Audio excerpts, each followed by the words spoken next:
Hey guys, my name is Jonathan Price. I am a composer in Denver, Colorado, and I just wanted to show you my first tutorial video. I have been composing music for a little over 10 years now and have really invested in how to make my MIDI mockups and orchestrations and things like that sound very, very real, as close to real as I possibly can.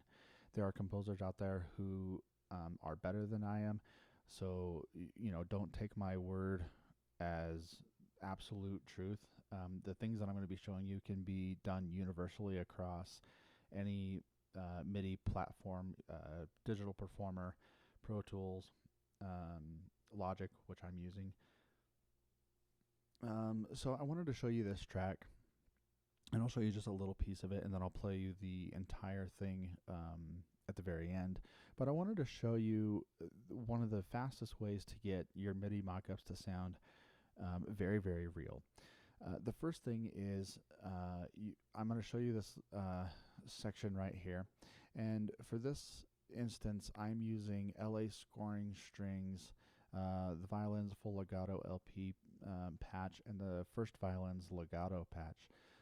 Both of these are absolutely phenomenal string libraries. So if you don't have them, I suggest you go out, get them, and you will not be disappointed.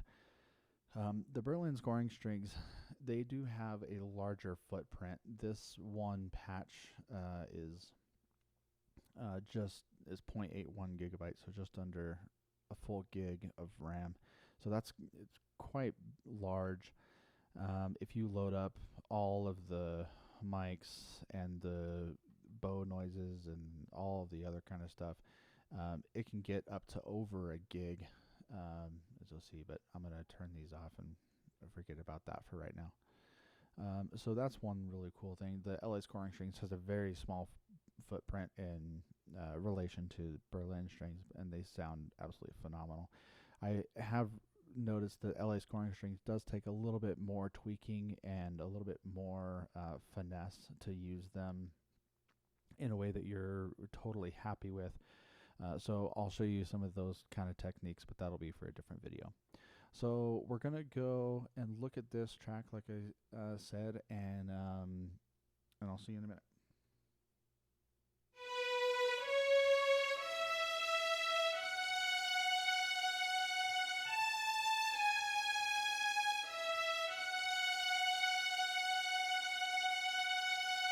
Okay, so I'm going to stop it there. This is the little section we'll be working on, so you can kind of see, if I zoom in here a little bit more, you see these gaps between the notes, and if you are a string player or a brass player, when you are connecting notes using legato, you're not lifting up your fingers or you're not stopping your breath to play the next note. You are connecting these notes as smoothly as possible. So we have to do that as composers. We have to create the illusion that a real violin section is playing, or that a real brass section is playing, or woodwinds, or whatever it may be. Percussion, we don't really have to worry about that.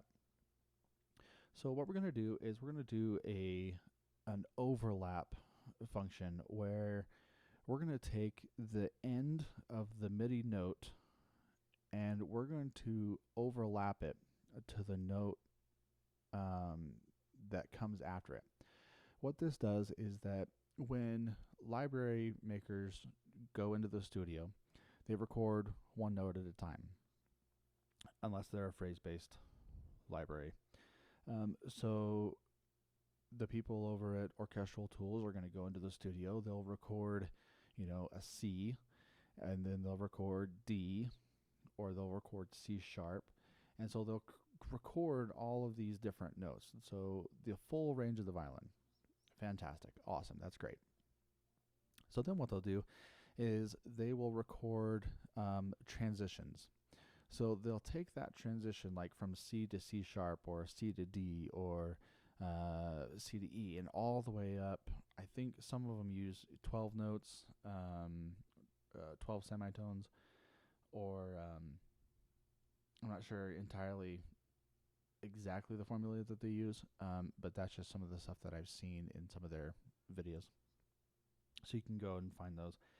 Um, but what they do after that is they cut up all of the audio.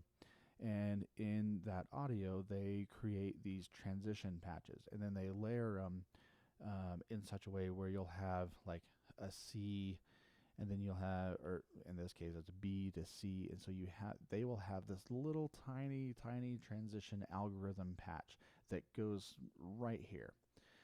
Well, that's really awesome and is really good until you have these gaps in here.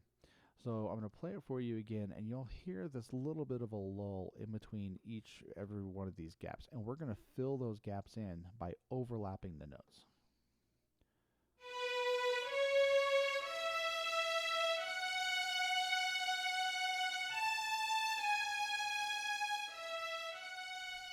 Okay, so you hear this little dip in the action. So what we're going to do, and I'm going to do this the cheat and fast way, is you're going to take the end of the note and you're going to kind of pull and drag just to the point where it's barely over the note that it's going to. So this one's a little long, so we'll kind of move it a little bit over here, and we'll do a little bit of trimming there. And so you do that for all of your notes and all of your patches. So let's take a quick listen to that.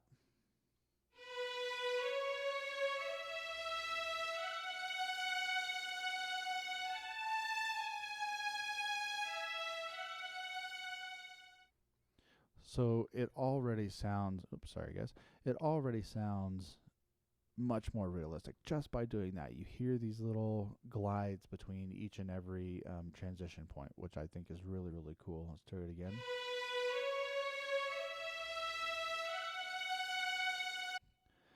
Okay, so the next thing we're going to do is we're going to add some MIDI data, the modulation, some dynamics. We won't do too much in the way of volume because the mod wheel will take care of some of that for us. But there's a huge difference between doing a mod wheel dynamic and a volume dynamic.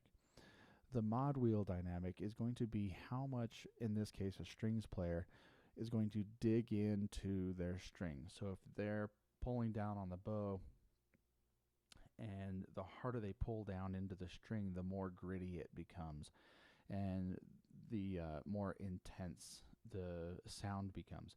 The softer they pull on the bow, obviously the lighter and more airy the sound becomes, almost fragile to the point of breaking sometimes. And so what we're trying to do with the mod wheel is we're trying to create a very nice balance of what an actual string player might do. So a string player is going to bend and shape notes, and they're going to elaborate on each and every single note. They're not ever going to play something static. There's always going to be something moving in every note. So we have to try to create that because we're not string players. Maybe you are, maybe you're not.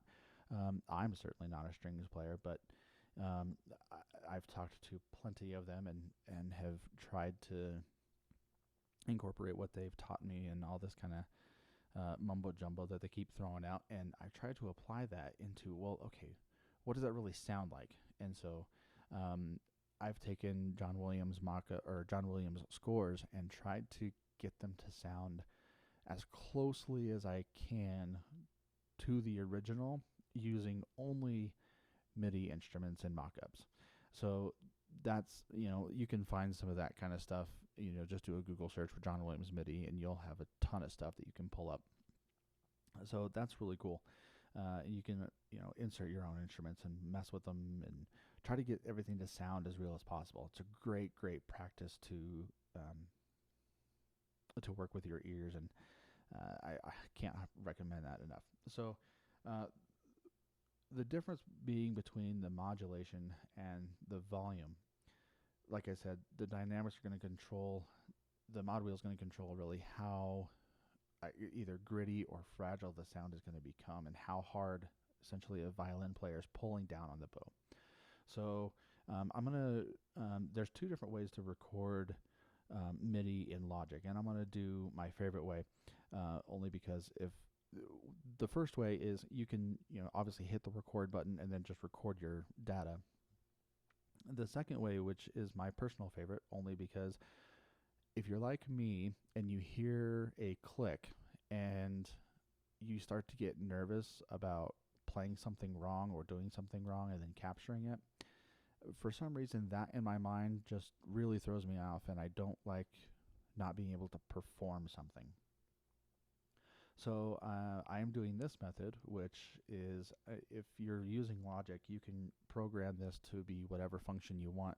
But mine is Shift 3, and what I do is I'll just hit the play button, and then I'll play whatever it is, or I'll stop it, or I'll go back, and I won't have to worry about necessarily recording anything. When I finally get something that I think, oh, that was really good, I should record that. Well, I've already have.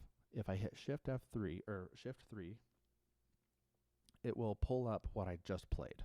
So anything that you have played from the time you press play to the time you press stop in that range will show up. So I'll show you kind of what I'm talking about. So I'm riding the mod wheel.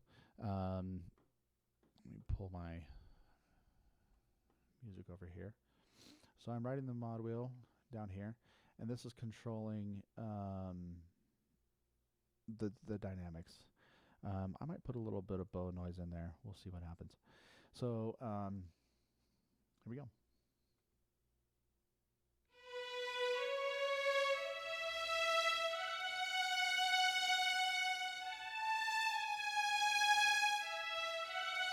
Oh, my computer doesn't like these.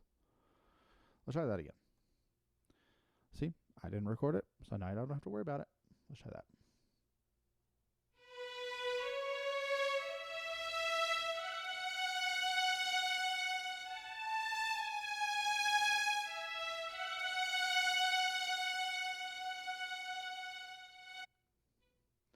All right, so that sounded pretty good. I'm going to capture that. So again, I'm going to do Shift 3. I'll move that out of the way. I don't need him anymore. So here's my Midi automation data. I'm going to link it to my Midi file data, and you can right-click to join or Apple J, and that will just layer those two together. And then I'll go through and I'll do the rest of the phrase later. So let's take a listen to that and see if there's anything we can fix.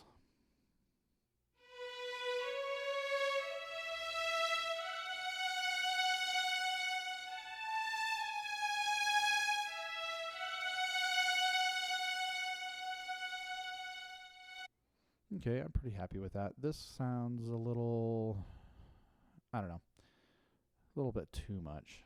So we can get rid of some of this stuff here. Yeah, we'll go with that.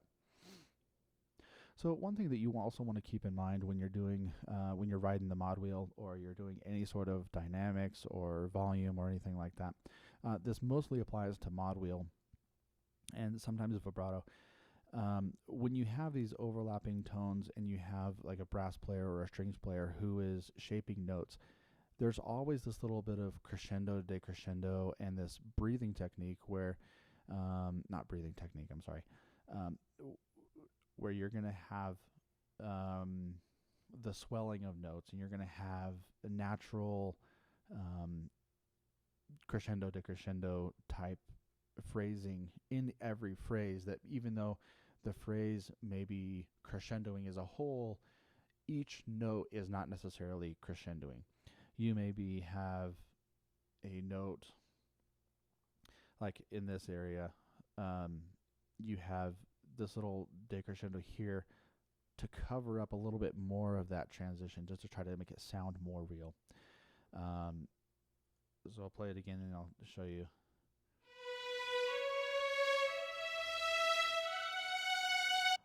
So that's super smooth, and you don't hear that cross fading of the transition patch that people have built in.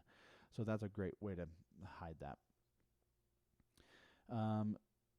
So the other thing that I just gotta show you guys, The other thing to make this as real as possible is to put it in a really beautiful space. And when I mean space, I mean adding a really nice reverb. The reverb that I'm going to be using is this C2 Audio's B2. Um, and the patch that I find myself gravitating towards on a very consistent basis is this back against the wall in this parallel space. For some reason, with the string patches, it just adds this huge, milky, beautiful, lush sound to whatever it is that you're playing. So I'll make this a little bit smaller. Oh, maybe not. So I'll turn this on and off, and I'll have the whole phrase played, and then you kind of tell for yourself. So here it is, and I'll just keep toggling back and forth, and I'll loop this.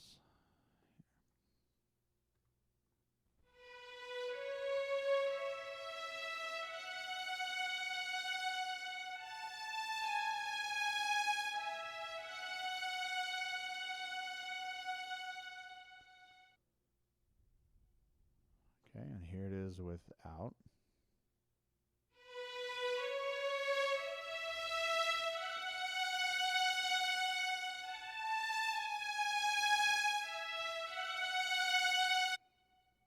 I don't know, to me, it just adds this huge, nice, beautiful, lush flavor. If you have any questions, that's all I have for right now. If you have any questions, feel free to send me a message or comment below. You can check out my SoundCloud page, which is also linked in this YouTube video. If you have a comment, please let me know if there was something that you didn't quite understand or you want me to do anything else in terms of videos or tutorials. Please let me know, and I'd love to help you guys out. And hopefully this was helpful for you guys. And we'll talk to you later.